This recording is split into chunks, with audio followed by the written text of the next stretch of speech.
और ये पाकिस्तान में जाती है तो ऐसे नवयुवकों की तलाश करने के लिए अमेरिका नहीं जाता है, बल्कि अमेरिकी सेना यदि वहां जाती है तो ओसामा बिन लादेन की तलाश करने के लिए जाती है। क्या कारण है कि अमेरिका वहां इंफॉर्मेशन टेक्नोलॉजी इस क्षेत्र के टैलेंट्स को ढूंढने के लिए नहीं जाती है, बल्कि अमेरिका यदि जाता है तो भारत में आता है, पाकिस्तान में नहीं जाता है। यह कोई छोटी बात नहीं है।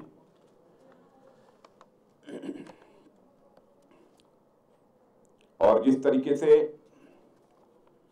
वहां पर पाकिस्तान के अंदर आजकल जो कुछ भी हो रहा है, मैं समझता हूं कि केवल एशिया के पीस के लिए नहीं, वर्ल्ड पीस के लिए बहुत बड़ा खतरा है। वहां टेररिज्म जिस तरीके से बढ़ रहा है उसको लेकर एक ग्लोबल कंसर्न है, रीजनल कंसर्न नहीं है, बल्कि एक ग्लोबल कंसर्न है उस समस्या को लेकर। इसके ग्लोबल डायमेंशन को भी हमें अच्छी तरह समझना चाहिए। और यदि हम स्टेबल और पीसफुल स्टेट का निर्माण करना चाहते हैं तो कभी केवल मजहब के आधार पर अथवा केवल रिलीजन के आधार पर किसी स्टेबल और पीसफुल स्टेट का निर्माण नहीं किया जा सकता है। और भारत यदि आज पाकिस्तान की अपेक्षा स्टेबल स्टेट है तो इसी कारण है कि एक भारत की जो संस्कृति, जिसके अंदर टॉलरेंस है, जिसके अंदर उदारता है, इस विशेषता के कारण ही भारत कंपैरेटिवली एक स्टेबल कंट्री हम उसे मान सकते हैं। और मजहबी राज्य होने के कारण जिस तरीके का रिलीजियस परसिक्यूशन पाकिस्तान में घातक हथियार बन गया है, वो चाहे ईसाई हो, सिख हो या अन्य संप्रदाय के लोग क्यों न हो, कोई वहां अपने को सुरक्षित महसूस नहीं कर रहा है।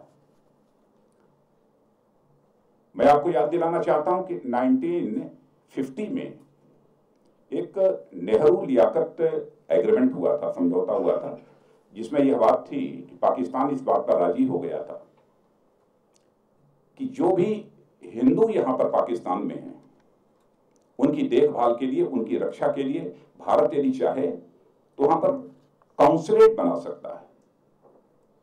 मैं समझता हूं उसके बाद केवल कराची में ही कुछ समय के लिए काउंसलेट था, क्यों कुछ समय के लिए था, लेकिन अब उसे भी वहां पर समाप्त कर दिया गया।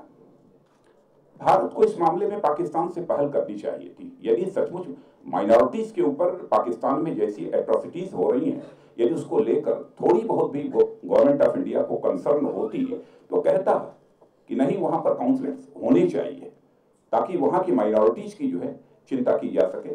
ये नहीं किया। और मेरा जहां तक ख्याल है कि 94 में आईएसआई के प्रेशर में आकर, आईएसआई के सुझाव पर ही वो जो एक कराची में काउंसलेट था उसे भी बंद कर दिया गया था। अब वहां से माइनॉरिटीज किस तरीके से हिंदुस्तान में आ रहे हैं, इसके बारे में आपको जानकारी है, बहुत डिटेल में नहीं जाऊंगा, बल्कि इस मामले को तो मैं पार्लियामेंट में भी उठा चुका हूं और सरकार का ध्यान ही इस ओर हमने आकर्षित किया भी है। मैं गवर्नमेंट की पॉलिसी का फेल्योर मानता हूं। एक कन्विक्शन जो चाहिए, एक जो विल पावर चाहिए, कहीं ना कहीं हमारे गवर्नमेंट में उसकी कमी है। अब जैसे हाल की जो एक घटना थी, हेमराज और सुधाकर, हमारे जो दो सेना के जवानों को यलोसी क्रॉस करने के बाद जिस तरीके से ब्रूटली उनका मर्डर किया और उनके सिर को धड़ से अलग करके वो अपने साथ ले गए। क्षमा कीजिएगा, मुझे लगा कि भारत को जिस तरीके से रिएक्ट करना चाहिए था, जिस तरीके से अपना प्रोटेस्ट दर्ज कराना चाहिए था, केवल पाकिस्तान से ही नहीं बल्कि इंटरनेशनल फोरम पर जिस तरीके से अपना प्रोटेस्ट दर्ज कराना चाहिए था, नहीं कराया। मैं तो उसमें पार्टी का प्रेसिडेंट नहीं था। मैंने कहा फॉर द टाइम बीइंग, यानी कुछ समय के लिए सरकार को यह चाहिए कि कह दे कॉन्फिडेंस बिल्डिंग मेजर का जो प्रोसेस चल रहा है, भारत इसको बंद करता है। फॉर द टाइम बीइंग, मैं नहीं कहता हूं कि सदैव के लिए बंद कर दिया। और साथ ही साथ भारत और पाकिस्तान के बीच जो एक डिप्लोमेटिक रिलेशन का लेवल है, लेवल ऑफ डिप्लोमेटिक रिलेशन है, उसे थोड़ा लोअर डाउन कर देना चाहिए।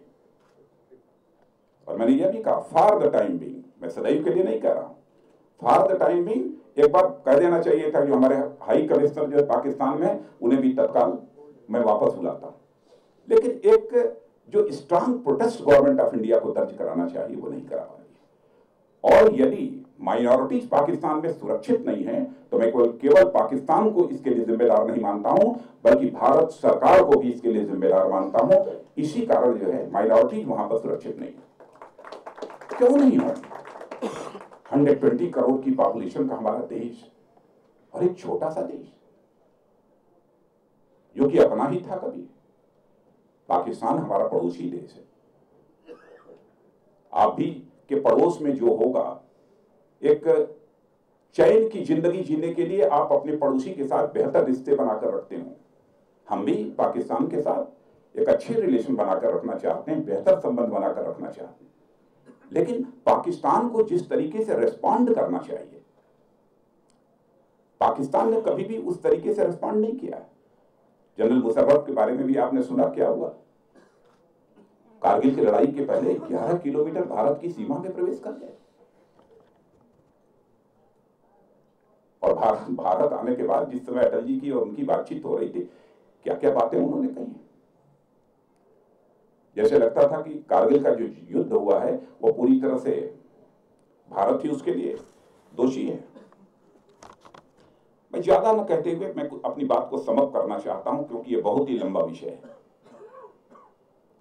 हमारा यह कहना है कि माइनॉरिटीज को की जो प्रॉब्लम है पाकिस्तान में, उसको रिजॉल्व करने के लिए हमारे सेंट्रल गवर्नमेंट की भी एक पॉलिसी होनी चाहिए। और हाल फिलहाल जो माइनॉरिटीज के लोग पाकिस्तान छोड़कर भारत आए, उनके संबंध में गवर्नमेंट की well defined refugee and rehabilitation policy होनी चाहिए। रिफ्यूजी एंड रिहेबिलिटेशन पॉलिसी होनी चाहिए। मैं देखता हूं कि आज तक कोई रिफ्यूजी और रिहेबिलिटेशन पॉलिसी उनके लिए है ही नहीं। वो जाए कहां? मैं मिला हूं ऐसे कई लोगों से, हिंदू हैं, सिख हैं, असहाय महसूस कर रहे हैं। उनको लगता है पाकिस्तान में भी हमारी हालत यही है और भारत में भी हमको कोई पूछने वाला नहीं है। यदि हमको हो तो मैं कहना चाहूंगा दो टूक शब्दों में कि सचमुच उन्हें भारत की सिटीजनशिप दी जानी चाहिए। इस पर कोई किसी प्रकार का कोई डिबेट नहीं है। हम क्यों उनके साथ इस प्रकार का उपेक्षात्मक व्यवहार करते हैं? इतना मैं जरूर अपनी तरफ से कहना चाहता हूं, जिस पार्टी में मैं हूं उस पार्टी में